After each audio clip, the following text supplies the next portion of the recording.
গগি, তুইও তোর মায়ের সাথে মরতে পারলি না? জল আনতে সারা বেলা গেলে রান্নাটা করবি কখন?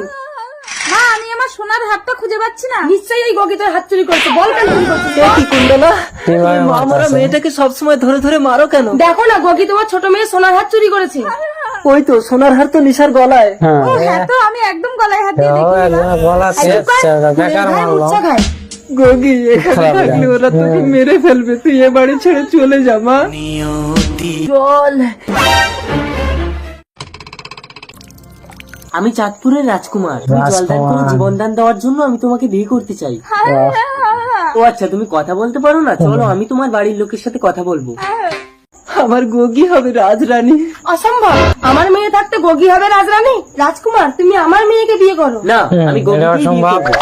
নিশা, সহজে হবে না। গগি, তোর মা মরে যাবার পর থেকে আমি তোর উপরে অনেক অত্যাচার করেছি। বিয়ের আগে অন্তত একটা দিন তোকে যত্ন করে আমার পাপের প্রায়শ্চিত্ত করার সুযোগ দে। রাজকুমার, তাহলে তুমি আগামীকাল এসে গগিকে নিয়ে যাবে। তাই এই নিশা, গগির জন্য দুধ গরম করে নিয়ে আয়। খেয়ে নে গগি। কি হলো আমার গগির?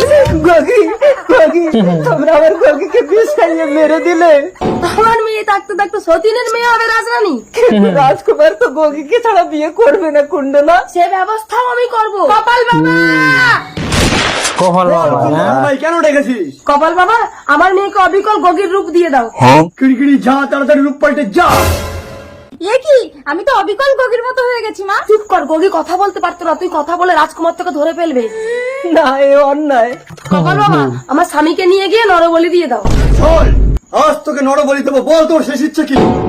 বাবা, আমার শেষ ইচ্ছে তুমি আমার গগিকে জীবন দান দাও।